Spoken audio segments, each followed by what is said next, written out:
Olá, meu nome é o Marli Oliveira, sou técnico em eletrotécnica, professor de eletrotécnica e automação industrial. Estamos aqui na nossa primeira aula do curso de automação, a primeira aula de eletrônica de potência. Aonde nós estaremos estudando no capítulo 1 sobre motores elétricos, o tipo de motores elétricos, funcionamento de motores de indução trifásico, características dos motores elétricos, grau de proteção dos motores. No capítulo 2, também nesta aula, nós vamos estudar os métodos de partida de motores elétricos, os tipos de partida, a partida direta de motores elétricos trifásicos de indução, partida estrela-triângulo, partida com a chave compensadora, partida suave com soft starter e o inversor de frequência. Então eu espero contribuir, colaborar para o crescimento técnico profissional de cada um. O que vocês almejam e buscam, eu espero estar colaborando para que vocês possam ter o máximo de aproveitamento sobre esta disciplina. O objetivo do capítulo 1, que nós falamos de motores elétricos, é compreender o princípio de funcionamento do motor elétrico de indução trifásico, conhecer os principais tipos de motores elétricos, conhecer as principais características dos motores elétricos e identificar e conhecer as ligações determinadas dos motores de indução trifásico. Ora, os tipos de motores, o motor elétrico tem como objetivo transformar a energia elétrica em energia mecânica, ou seja, giro do seu eixo para que seja realizado o trabalho. Características como custo reduzido, simplicidade de construção, facilidade de transporte, limpeza, alto rendimento e fácil adaptação às cargas dos mais diversos tipos fazem com que o motor elétrico seja o mais utilizado dentre todos os tipos de motores existentes. Há um grande número de tipos de motores, mas podemos classificá-los em dois grandes grupos, corrente contínua e corrente alternada. Os motores de corrente contínua, ou seja, os motores em CC, são motores de custos elevados, requerem alimentação especial que pode ser de uma fonte de corrente contínua ou da utilização de dispositivos capazes de converter a corrente alternada em corrente contínua, retificadores, tiristores e outros mais. Necessitam de um programa constante de manutenção por causa do faiscamento, ou seja, a comutação de suas escovas. Como vantagem desse motor, podemos citar o alto torque em relação às pequenas dimensões do motor, controle de grande flexibilidade e precisão, devido à elevada gama de valores de ajuste de velocidade. O uso desse tipo de motor é restrito a casos especiais em que tais exigências compensam o elevado custo da instalação. Devido ao baixo custo dos motores de corrente alternada e o desenvolvimento da eletrônica industrial, que tornou possível o controle em corrente alternada, hoje os motores CC são considerados obsoletos e destinados a aplicações muito específicas. Assim, os motores CA são mais utilizados em aplicações industriais. O motor CA tem uma série de vantagens sobre o motor CC. E nós podemos citar a baixa manutenção, a ausência de escovas comutadoras, a ausência de faiscamento, porque não contém escovas comutadoras, baixo ruído elétrico, custo inferior, velocidade de rotação superior. Além do mais, nós temos a grande disponibilidade de fornecedores de motores CA em relação ao motor CC, o que facilita a sua aquisição. Eles não necessitam de circuitos especiais para alimentação, uma vez que a distribuição de energia elétrica é feita normalmente em corrente alternada. Dentre os motores de corrente alternada, destacam-se os motores síncronos e os motores assíncronos. Ora, o motor assíncrono funciona com uma velocidade fixa e geralmente esse tipo de motor é utilizado em sistemas de grandes potências ou quando a aplicação exige velocidade constante. Para sistemas de baixa potência, esse tipo de motor não é muito utilizado, pois apresenta alto custo em tamanhos menores. Entretanto, os motores síncronos, como trabalham com fatores de potências reguláveis, pode ajudar a reduzir o custo de energia elétrica e melhorar o rendimento do sistema de energia, corrigindo o fator de potência na rede elétrica onde estão instalados. Já os motores assíncronos, também chamados de motor de indução, é utilizado na grande maioria das máquinas e equipamentos encontrados na prática. E é, sem dúvida, o mais utilizado devido à sua simplicidade, robustez e baixo custo. A sua velocidade sofre ligeiras variações em função da variação da carga mecânica aplicada ao eixo. No entanto, o desenvolvimento dos inversores de frequência facilitou o controle de velocidades e torques desses motores. Dentre os motores de indução, daremos a ênfase ao motor de indução trifásico, ou MIT. Existem os motores de indução monofásico, que são utilizados para cargas que necessitam de motores de pequenas potências, como, por exemplo, ventiladores, geladeiras, furadeiras de bancada. E motores trifásicos são motores próprios para ser ligados aos sistemas elétricos de 3 fases e são os motores de emprego mais amplos na indústria. Oferecem melhores condições de operação do que os motores monofásicos, porque não necessitam de auxílio na partida, dão rendimento mais elevado e são encontrados em potências maiores. Vamos no tópico 1.2, que mostra, especifica mais diretamente o funcionamento do motor trifásico de indução ou MIT. O motor de indução trifásico é constituído basicamente de estator e rotor. O rotor é a parte móvel do motor e o estator a parte fixa. Esses dois tipos principais do rotor é bobinado e curto-circuitado. Na figura 1 temos o motor em corte com rotor curto-circuitado. Então nós vemos aqui o estator, ok? A figura 1. Núcleo de chapas na figura 2, tá? Essa gama amarela aqui. E enrolamento trifásico na figura 3. No rotor nós temos o eixo, tá? O eixo do rotor, nessa ponta aqui. Núcleo de chapas e barra de anéis de curto-circuito, ok? As outras partes descritas aqui são a tampa do motor, na indicação 7 aqui, o ventilador que faz o resfriamento deste induzido, deste estator, proteção do ventilador, tá? Além de proteção do ventilador, também proteção contra contatos acidentais. Caixa de ligação, onde nós temos os cabos e aí os bornes de ligação no motor, os terminais de ligação e a figura 12, os rolamentos, tá? Tanto na parte dianteira quanto na parte traseira do motor. Nessa figura motor 1.1, nós temos um motor de indução trifásica em gaiola de esquilo. Neste exemplo, o rotor é constituído por um conjunto de barras isoladas interligadas através de anéis em curto-circuito, também chamado de gaiola de esquilo, sendo esse tipo mais utilizado na indústria. Esta é a principal característica desse motor, cujo rotor não é alimentado externamente, sendo que as correntes que nele circulam são induzidas eletromagneticamente pelo estator. Na verdade, é o estator que é ligado à rede de alimentação e o princípio do funcionamento é simples. Sabe-se que uma corrente elétrica circulando por uma bobina produz um campo magnético, ok? E esse campo magnético gerado por uma bobina depende da corrente que, no momento, circula por ela. Se a corrente for nula, não haverá a formação do campo magnético. Se ela for máxima, o campo magnético será criado, terá o seu valor máximo. Assim, quando a corrente alternada trifásica é aplicada aos enrolamentos de estator, produz-se um campo magnético rotativo ou campo girante, tá? Que é aqui a figura 1.2, mostra a ligação interna de um estator trifásico em que as bobinas, as fases estão defasadas em 120 graus e ligadas em triângulos. Nós vamos ver mais para frente essa definição de como que é esse fechamento e essa ligação de defasagem em 120 graus, ok? Então aqui nós temos a ligação das bobinas do estator para a produção do campo magnético girante. Como as correntes nos 3 enrolamentos estão em uma defasagem de 120 graus, os 3 campos magnéticos apresentam a mesma defasagem. Os 3 campos magnéticos individuais se combinam e disso resulta um campo único cuja posição varia com o tempo. Esse campo único giratório é que vai agir sobre o rotor e provocar o seu movimento. Podemos visualizar esse processo por meio da figura 1.3, tá? Que nós vamos ver na próxima página na apostila de vocês, onde o resultante do campo magnético criado está representada pela seta, bem como a rotação do campo girante em função da defasagem de 120 graus. Tá? Essa defasagem elétrica é entre as 3 fases de alimentação, ok? Então aqui nós temos a posição, a criação do campo magnético girante e o motor de indução trifásica.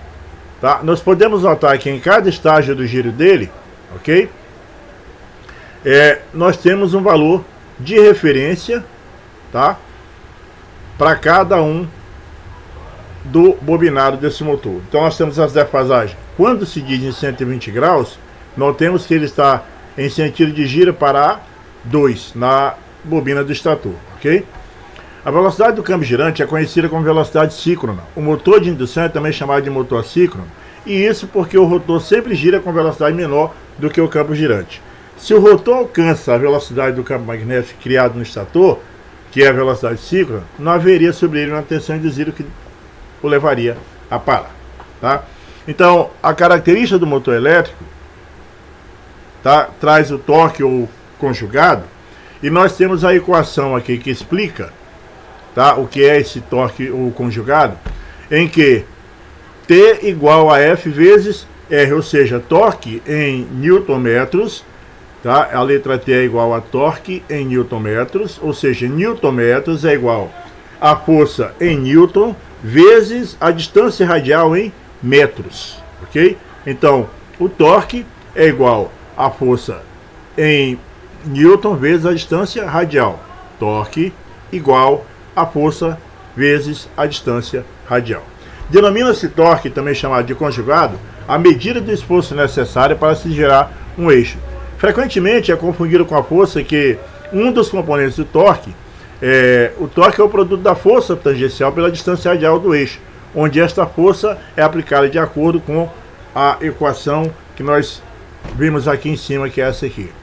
T igual a F vezes R. Então, toda vez que for comparar o que é o torque, a força do conjugado, nós temos essa equação aqui, ou seja, o torque é o produto da força tangencial pela distância radial do eixo, onde esta força é aplicada de acordo com esta equação, ok?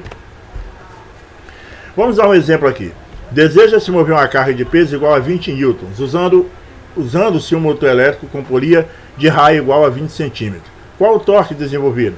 Então, a solução nós já sabemos que torque é igual a força vezes a distância radial. Então, nós temos a carga, que é 20 newtons, ou seja, o torque, usando-se o motor elétrico, tá?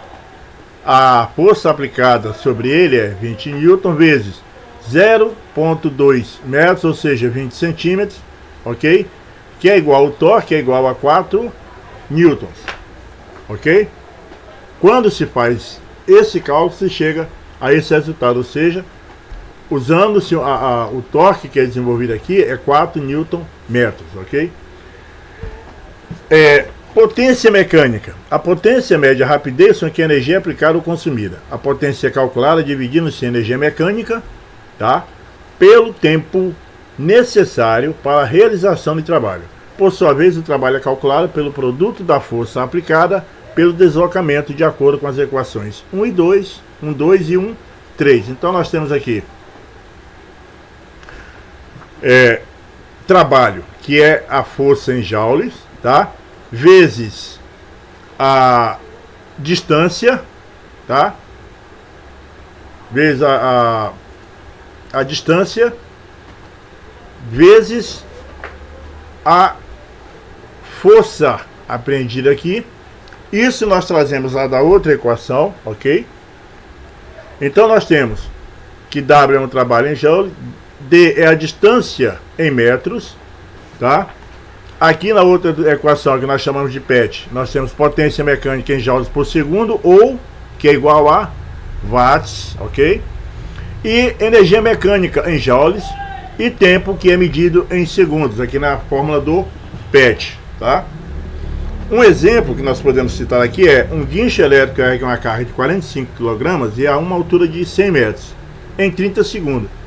Para nós sabermos o trabalho realizado e a potência do motor do guincho, nós vamos para esta fórmula aqui, ok? Aonde nós temos trabalho em joules vezes a força, que é igual a força vezes a distância, ou seja, nós sabemos que a carga é 45 kg, então essa é a força vezes a distância percorrida, que é 100 metros. Ora, então nós vamos ter esse valor multiplicado por esse, que nós temos então o trabalho em joules igual a 441,45 newtons vezes 100 metros, ou seja, o trabalho em joules chega a 44,145 mil joules. Lembrando que 1 kg força é igual a 9,81 newtons. A energia necessária de trabalho será a potência necessária será a da PET igual a 1,47 kV, porque nós temos o valor do trabalho aplicado, da carga aplicada, vezes o tempo percorrido. Isso nós temos 1,47 kW. As unidades mais usuais para potência mecânica são o CV, que é o cavalo a vapor, sendo que para 1 CV é igual a 736 watts. E o HP, que é horsepower, ou cavalo de potência. Tá? Isso da liturgia mecânica inglesa, ok? Sendo que um HP é igual a 746 watts, ou seja, 10 watts a mais que um cavalo vapor. Assim, a potência do motor anterior expressa em CV será de, para CV, a potência em CV é igual a 1,47 kW dividido por 736 watts, que é igual a 2 CV. Dividido não, multiplicado, desculpem, que sempre me atrapalha. Uma relação importante entre a potência mecânica e o conjugado é dado pela equação 1,4, onde nós temos a velocidade angular, tá, do eixo do motor em radianos por segundo. Assim, para uma potência mecânica constante, quando se trabalha com velocidades maiores, o conjugado desenvolvido tende a ser menor. Quando a força é expressa em quilograma-força, a unidade de medida de energia mecânica encontrada será de quilograma-força-metro. A mesma usada para conjugado. Entretanto, trata-se de grandezas diferentes, naturezas que não podem ser confundidas, ok? Então nós não devemos confundir quilograma-força, que é a unidade de medida de energia, a unidade de energia, medida de energia mecânica, que encontrada será em quilograma-força mecânica, a mesma usada para conjugado. Mas isso são grandezas diferentes, quilograma-força de trabalho por quilograma-força mecânica, tá? Fator de potência. Muitos de vocês já devem ter ouvido falar, quando se fala de motor, em fator de potência, tá? Em proteção, grau de proteção, corrente de partida, corrente inicial, torque final. E alguns devem ter a curiosidade de querer saber o porquê se tem o fator de potência. Ora, o fator de potência indicado como cosseno zero expressa a relação entre a potência real ou ativa, que é P, e a potência aparente, que é S, de acordo com a equação 1,5 que nós temos aqui. Então, cosseno é igual a potência real ativa vezes a potência aparente, de acordo com essa equação. E nós vamos ver mais para frente. Potência elétrica. Para o motor trifásico que apresenta 3 fases equilibradas, a potência elétrica consumida ou ativa é a soma das potências em cada fase, admitindo seu motor uma carga equilibrada.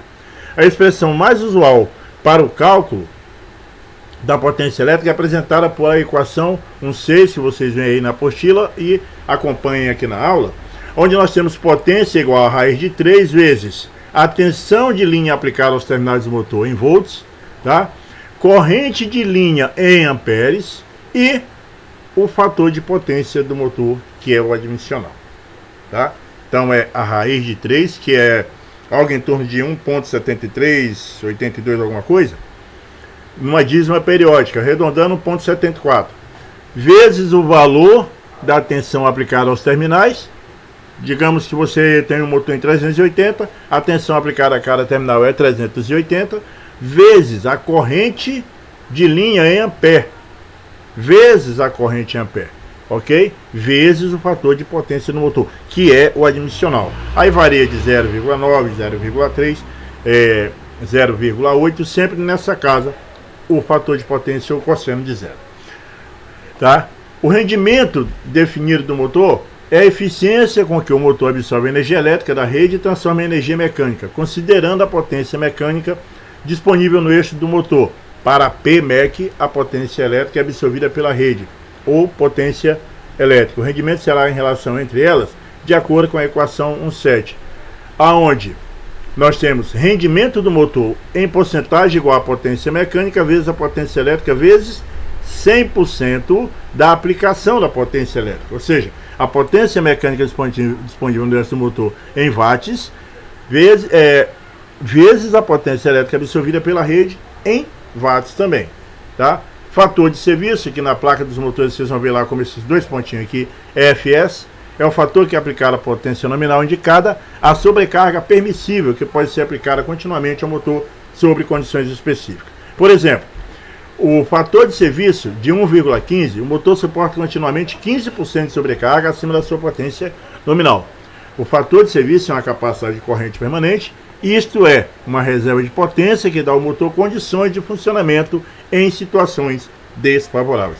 Mas nem por isso dimensiona-se o motor, subdimensiona-se o motor, sabendo que ele tem essa tolerância de 15% com uma carga 15% excessiva para ele.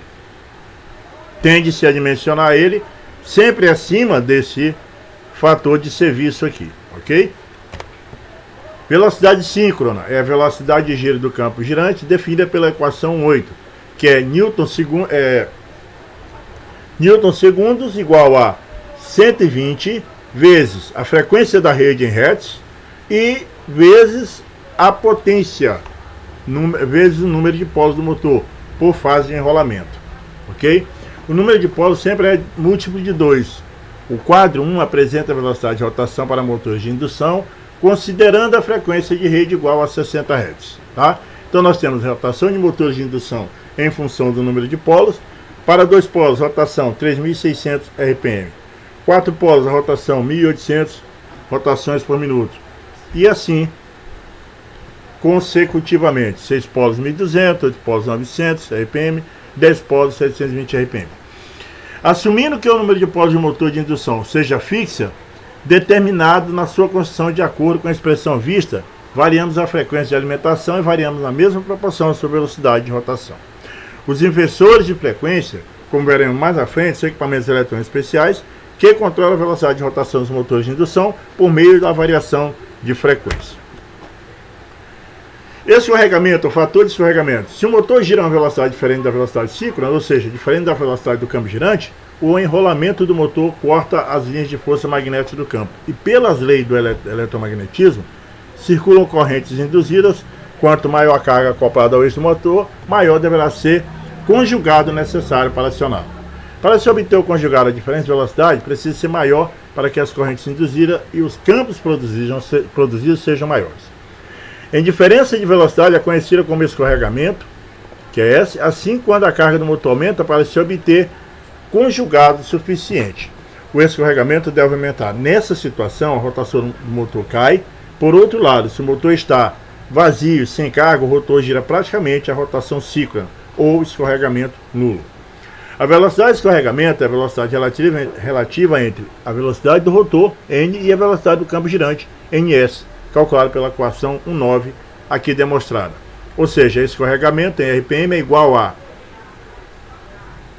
campo girante menos a velocidade do rotor, ok? Então nós temos NS, campo girante, a velocidade síncrona em RPM, velocidade do rotor ou velocidade do eixo do rotor em RPM, ok? E velocidade de escorregamento em todos os três valores em rotações por minuto.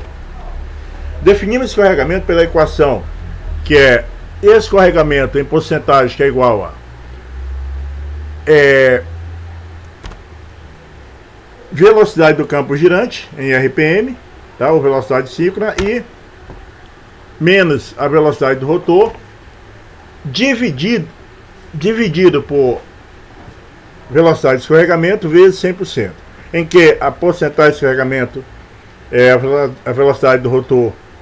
A velocidade do rotor pode ser calculada nessa equação aqui abaixo, tá? Ok? Exemplo, um rotor de indução em 4 polos com 60 Hz, a velocidade síncrona vale de 1.800 RPM. Para determinar o escorregamento, se o motor gira em 1.730 RPM, então você tem o escorregamento em porcentagem igual a escorregamento na velocidade do campo girante, ok? Menos o escorregamento do rotor, tá?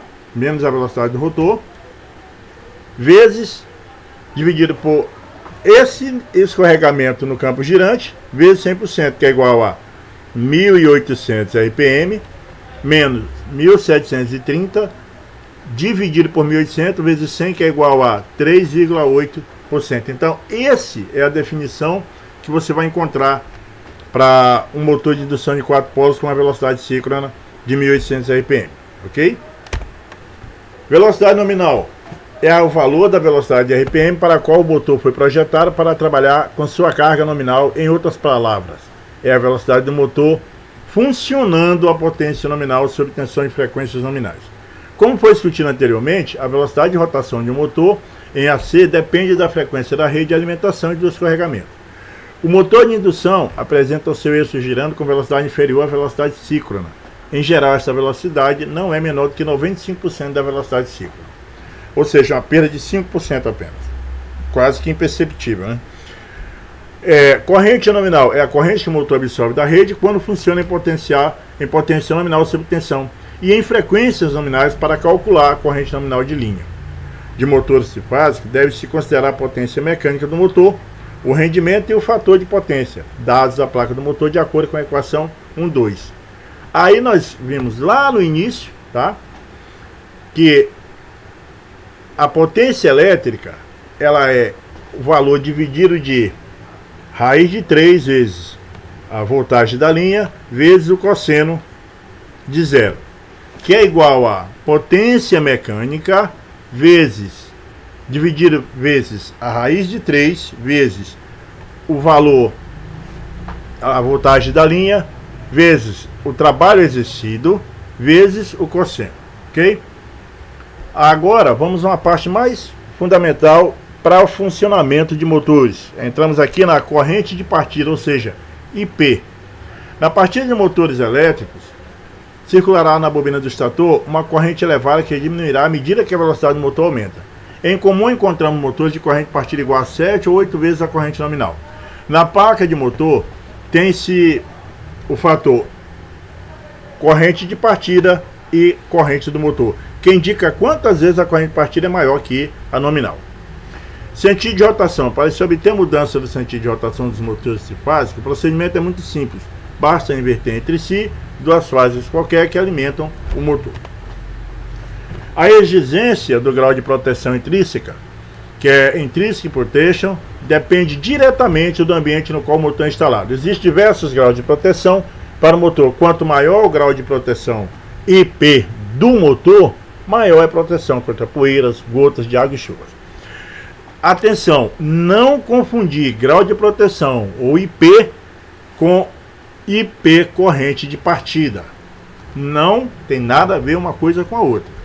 Lá na placa vai estar bem específico. Não confundir IP I maiúsculo e P maiúsculo, que é grau de proteção, com IP I maiúsculo e P maiúsculo, que é corrente minúsculo, que é corrente de partida. Tá? Aqui nós temos a inversão, a figura com a inversão do sentido de rotação de um motor de indução trifásico. Notem que R está em U, S em V e tem W, que necessariamente não precisa estar nessa ordem, tá? E que quando você inverte, ele está girando no sentido anti-horário, e que quando você inverte R para U, S para W e T para V, ele começa a girar no sentido horário, quando ele estava em sentido anti-horário.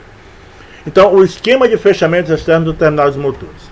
Os motores de indução trifásica são fabricados com diferentes potenciais e velocidade nas frequências de 50 e 60 Hz, levando-se em conta as tensões padronizadas de rede 220, 380, 440 e 760 volts. As bobinas dos motores trifásicos de indução estão distribuídas no estator e ligadas de forma a 3 circuitos simétricos distintos, denominados de fases de enrolamento. Do enrolamento do estator saem fios para a ligação do motor à rede elétrica.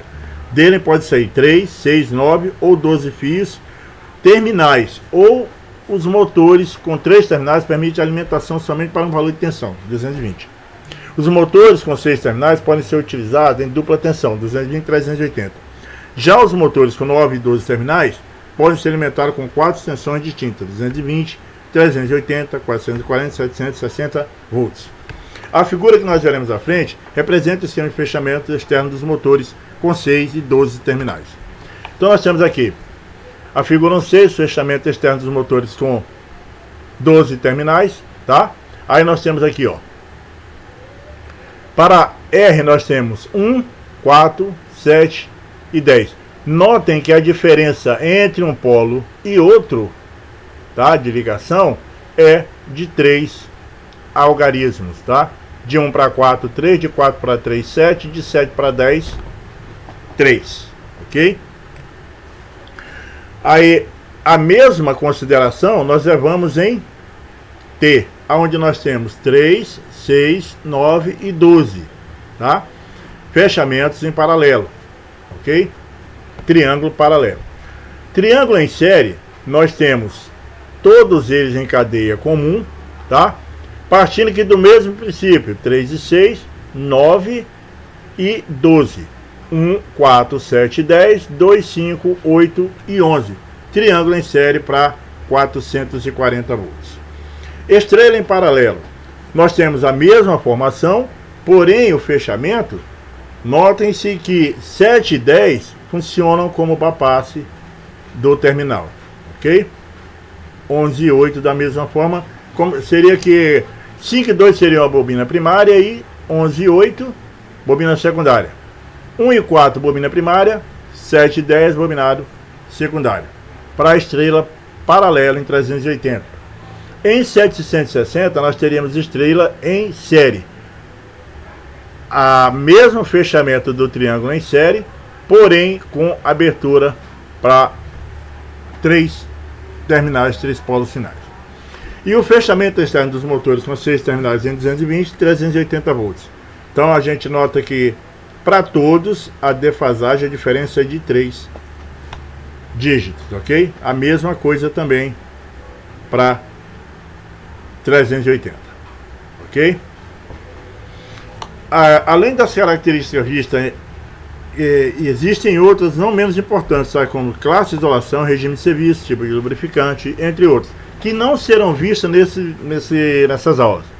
A figura 1.7 ilustra a placa de um motor com todas as suas características. Então nós temos aqui, ó, para 1, nós temos o tipo de carcaça, tá? Que é a proteção desse motor, tá? Que ele seria IP63, correto? O 2, motor trifásico. O 3, corrente alternada, tá? O 4, potência do motor. Essa potência aqui descrita, nós temos ela em HP, ok? HP e CV. O 5, fator de serviço, 1.5, tá? O 6, classe de isolamento, isolamento K. O 7, tensão normais do motor. Aqui diz que é 380, 660, tá? E a amperagem de cada um aqui indicado também, nós vamos já falar sobre ela. O 8, regime de serviço, S1. O 9, o tipo de enrolamento, tá? O 10, o rendimento em porcentagem, que é 66,5, o cosseno dele é 0,63, ok? Que é o fator de potência. O 12, tipo de lubrificante, tá? 13, tipo de conexão dos enrolamentos, aqui.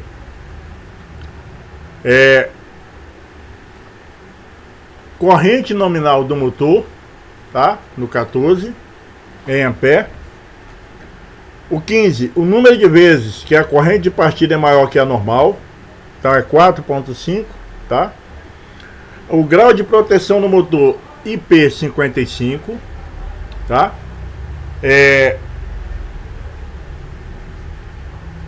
Rotação nominal do motor, 1710 RPM.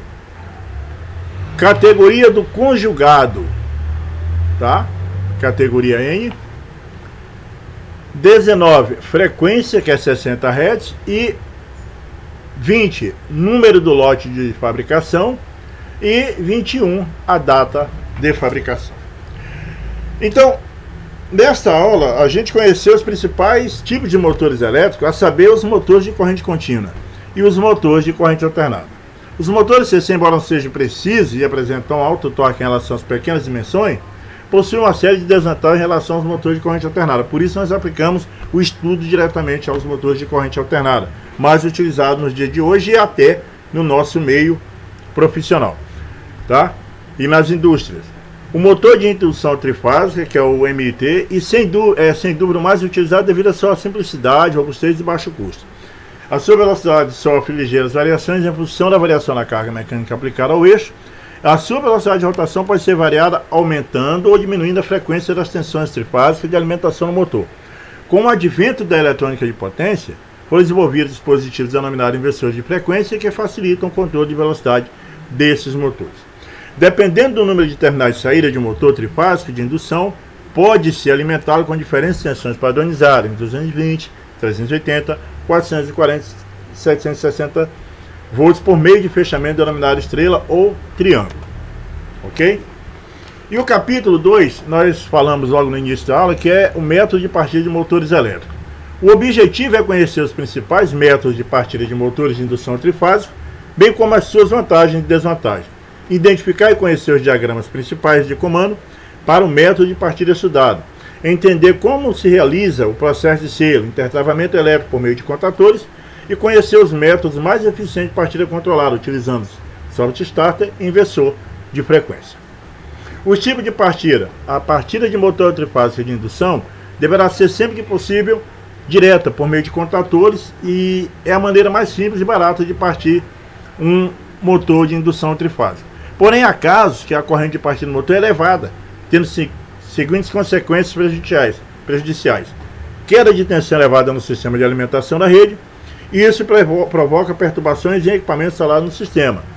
Elevação no custo de instalação, uma vez que o sistema de proteção e controle, cabos, conectores, deve ser superdimensionado. Imposição da concessionária de energia elétrica que limita a queda de tensão da rede dela, para que não venha afetar outros usuários. Com o sistema de partida direta, não seja possível, geralmente, para motores com potência maior que 5 CV, para 127, 220 ou até 7,5 CV em 220 e 380, pode-se optar por um sistema de partida indireta a fim de reduzir a corrente de partida. Iremos estudar 5 métodos de partida utilizados no acionamento de motores elétricos de indução. Vamos estudar a partida direta, partida com a chave estrela triângulo, partida com a chave compensadora, partida suave com soft starter e partida com inversor de frequência. Partida direta de motores elétricos trifásicos de indução é o método de acionamento de motores de corrente alternada, no qual o motor é conectado diretamente à rede elétrica, ou seja, ele se dá quando aplicamos a tensão nominal sobre o enrolamento do estator do motor de maneira direta. Ou seja, a gente liga a alimentação da rede direto num disjuntor, e desse disjuntor nós alimentamos uma proteção, uma partida automática que é um contator, e também alimentamos um relé de sobrecarga que é uma proteção para o motor e para o circuito. Tá? Acionando-se o disjuntor, esse motor vai partir de maneira direta, ou mesmo um botão de liga e desliga, uma botoeira de comando, ele vai partir instantaneamente, tá? E dependendo, como nós vimos antes, a partir de 5 CV entre 127 e 220 volts e 7,5 CV entre 220 e 380 e 760, é melhor que se tenha partidas programadas e controladas desses motores, ok? Para a implementação desse sistema de partida, é utilizar um contator como dispositivo de manobra e dispositivo de proteção, fusíveis, relés, sobrecarga ou disjuntores. Na figura que nós vamos ver a seguir, o diagrama principal, também chamado de força ou de potência, para o sistema de partida direta. Nós não vamos entrar muito nos detalhes de como se faz isso, que o correto, o melhor seria que nós tivéssemos essa prática em laboratório, em campo, para que nós definíssemos isso aí. Vocês lendo aqui, tá? Vocês vão ter uma premissa teórica do que seria a montagem ou confecção de um comando de partida direta, tá? Então, vamos partir lá para a figura. Acompanhando do modo que está aqui, lembrando que todas as numerações indicadas em bornes, que são esses pontos aqui, encontram-se nos componentes. Então nós temos aqui fusíveis de proteção, bobina do contator e o contator, ou seja, os contatos de força e a bobina de comando, tá?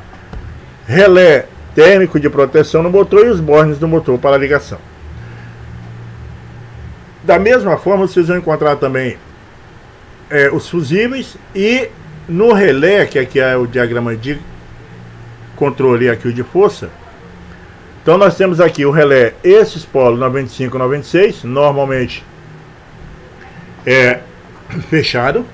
Botoeira desliga, botoeira liga, tá? E aqui comando auxiliar.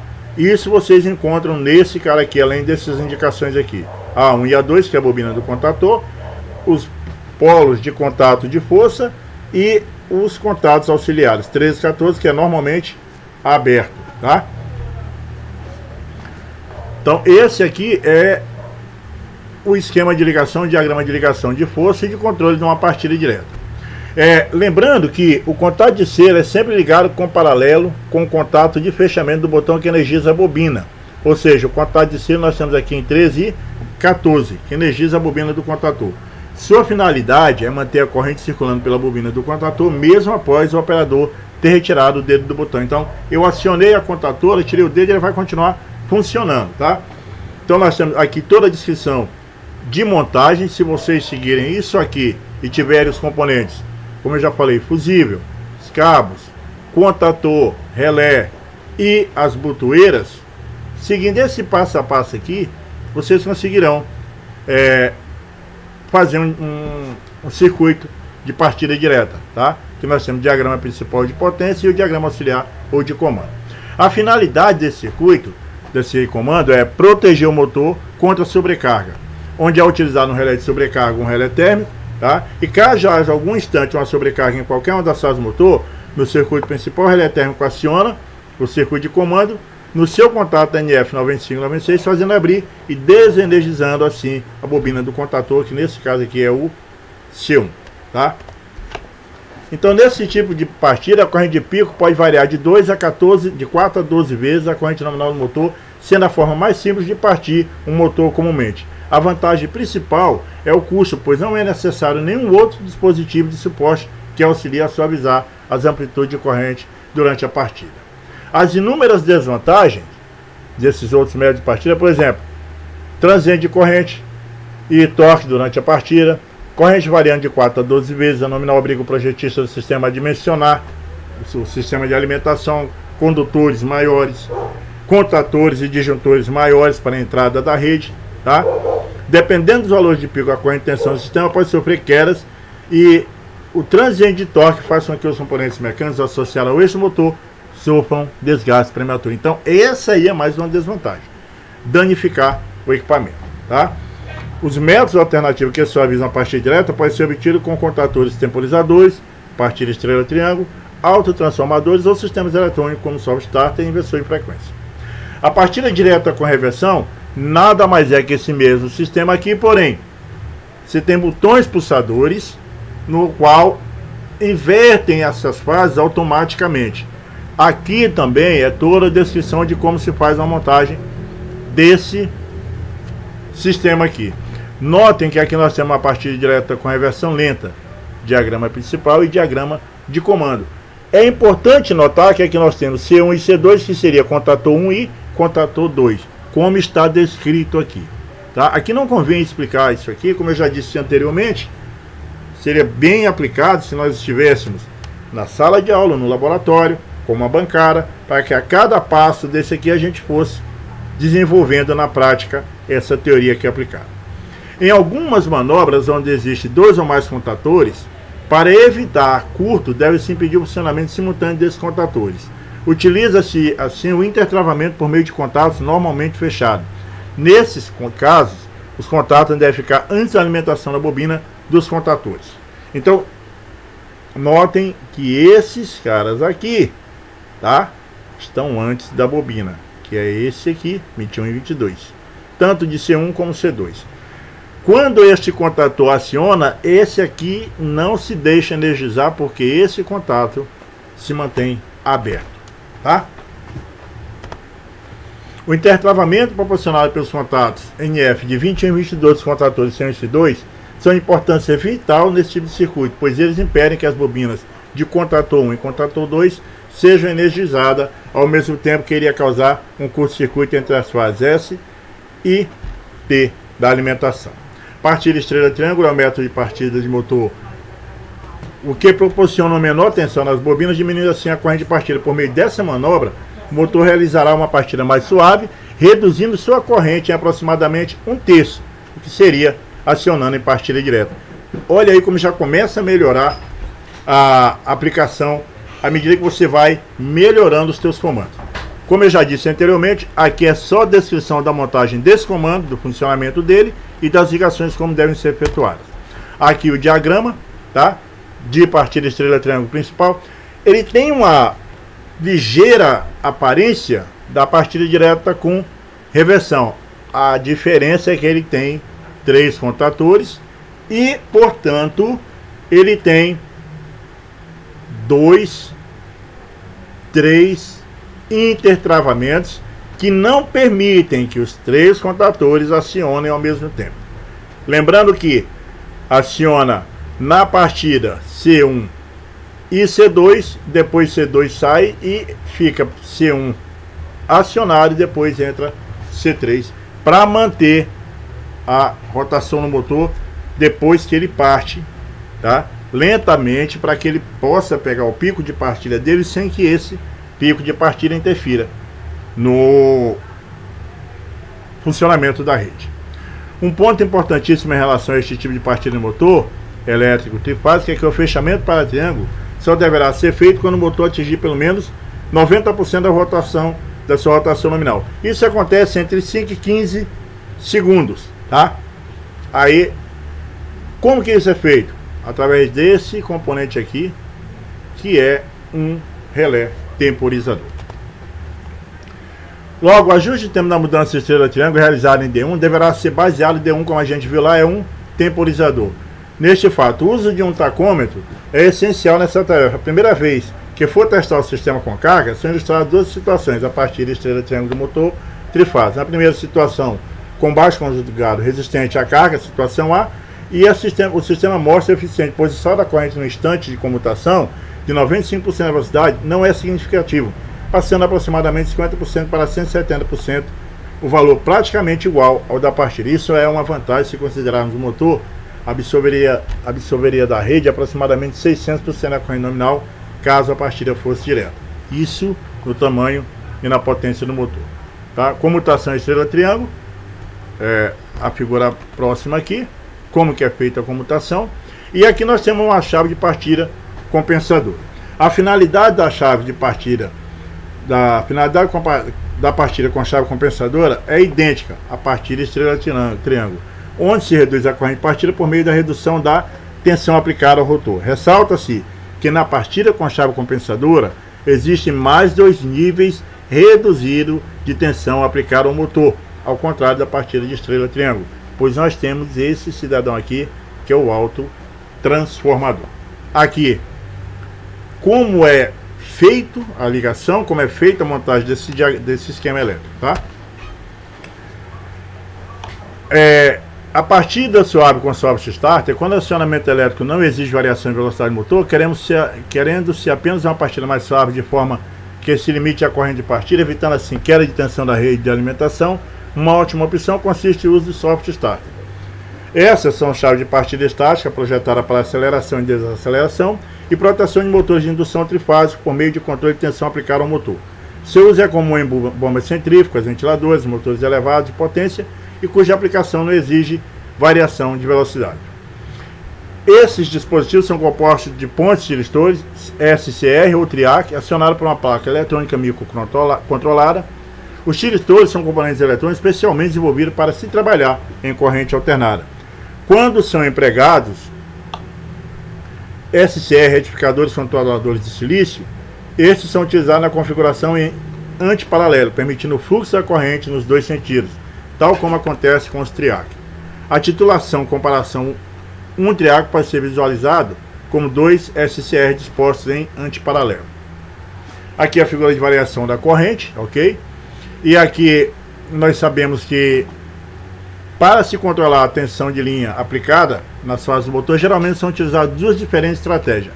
A estratégia A, 3 fases controladas, e a estratégia B, 2 fases controladas, mais uma fase direta, sendo a última mais comum por ser mais barata, uma vez que exige um número maior de tiristores e propicia o controle das 3 tensões de linha por meio do controle das 3 fases.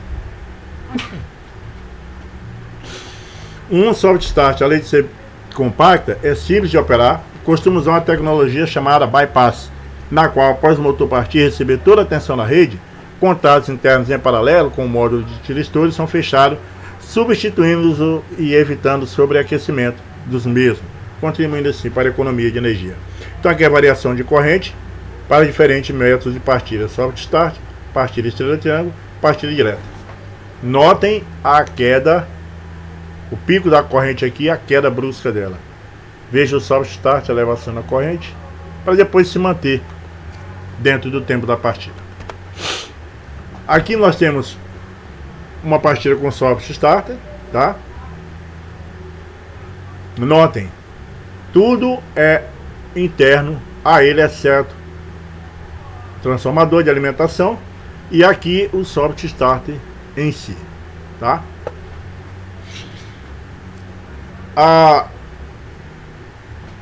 A figura aí mostra o diagrama principal de comando de uma partida com soft start, modelo 3RW30 da Siemens.